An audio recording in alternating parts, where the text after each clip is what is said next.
Social మీడియాలో పోస్టులు పెడుతున్నారంటూ YCP నేత ప్రేమ్ కుమార్ ను గత రాత్రి 3 గంటల సమయంలో సుమారు 5 గుర్తు తెలియని వ్యక్తులు వచ్చి బలవంతంగా నెంబర్ ప్లేట్ లేని కారులో తీసుకెళ్లడం జరిగిందని ప్రేమ్ కుమార్ భార్య వారి కుమార్తె తెలిపారు. ఇదే అంశంపై గురువారం ఉదయం నగరంలోని జిల్లా ఎస్పీ కార్యాలయంలో అడిషనల్ ఎస్పీ రమణమూర్తిని కలిసి ఫిర్యాదు చేశారు. ఈ కార్యక్రమంలో వైసీపీ గుంటూరు జిల్లా అధ్యక్షులు మాజీ మంత్రి అంబటి రాంబాబు, ఎమ్మెల్సీ లేళ్ల అప్పిరెడ్డి, నగర మేయర్ కావటి మనోహర్ నాయుడు పాల్గొన్నారు. అనంతరం మీడియాతో మాజీ మంత్రి అంబటి రాంబాబు, ప్రేమ్ కుమార్ కుటుంబ సభ్యులు మాట్లాడుతూ ప్రేమ్ కుమార్ ఎక్కడ ఉన్నారో చెప్పాలని డిమాండ్ చేశారు. ప్రేమ్ కుమార్ ని కుటుంబ సభ్యులకు అప్పగించే వరకు న్యాయ పోరాటం చేస్తామన్నారు. ప్రేమ్ కుమార్ కుటుంబ సభ్యులు, వారి సతీమణి, వారి కుమార్తె, వారి తమ్ముడు వాస్తవాలు ఏం జరిగాయో మీడియా ముందు వివరించారు. మేము కూడా వెంటనే ఎస్పీ గారికి ఫోన్ చేసి అపాయింట్మెంట్ తీసుకున్నాం. ఎస్పీ గారు ఐఏఎస్ ఐపీఎస్ల సమావేశంలో ఉండటం వల్ల అడిషనల్ ఎస్పీ గారిని కలుసుకొని వారి సతీమణి చేత ఒక రిటర్న్ కంప్లైంట్ కూడా ఇప్పించడం జరిగింది. అసలు ఏం జరుగుతుందో ఈ రాష్ట్రంలో అర్థం కానటువంటి పరిస్థితి. ప్రేమ్ కుమార్ వైఎస్ఆర్ కాంగ్రెస్ పార్టీ యువజన విభాగంలో రాష్ట్ర స్థాయిలో సెక్రటరీగా పనిచేస్తున్నాడు. చాలా యాక్టివ్గా పనిచేసేటటువంటి వ్యక్తి, జగన్మోహన్ రెడ్డి గారి అభిమాని, వైఎస్ఆర్ కాంగ్రెస్ పార్టీ కోసం నిరంతరం కృషి చేసే వ్యక్తి. ఆయన్ని తెల్లారగట్ట 3 గంటలకు వచ్చి తలుపులు కొట్టి, తలుపులు పగలగొట్టారని కూడా చెప్పారు, పగలగొట్టి లోపలికి వెళ్ళి, లోపల కరెంట్ ఆఫీస్ చెప్తుంది,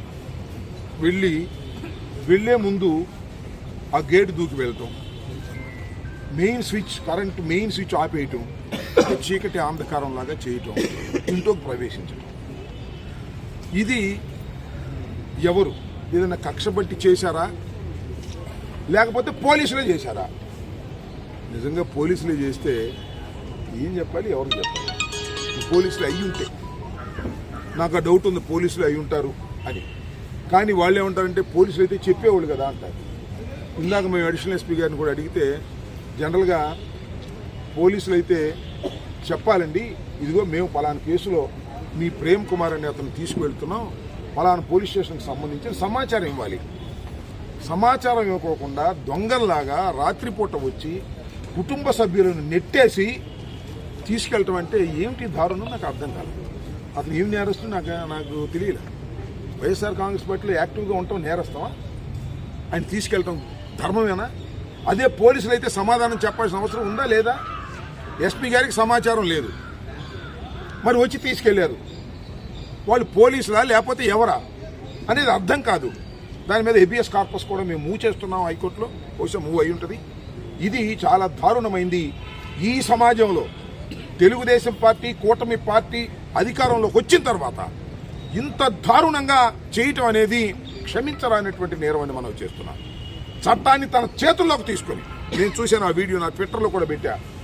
ఒక అతను కానిస్టేబుల్ లాగా ఉన్నాడు, లాక్కుపోతున్నాడు, రా అని లాక్కెళ్తున్నాడు. ఎవరికి ఇచ్చారు అధికారం? ఎవరిచ్చారు మీకు అధికారం? దోయారే పోలీస్. ఇవన్నీ ఐడెంటిఫై చేస్తున్నామని మనం చేస్తున్నాం. ఇది దారుణమైనటువంటి పరిస్థితుల్లో ఒక ఇంటిలోకి చొరబడి, దొంగతనంగా చొరబడి ఒక మనిషిని తీసుకువెళ్తున్నారు అంటే ఎంత దారుణం ఇది. దీనికి ప్రభుత్వం సమాధానం చెప్పాల్సిన అవసరం లేదా? ఇదిగో నిన్నే అడుగుతున్నా, ఎక్కడున్నావో చూడు. లోకేష్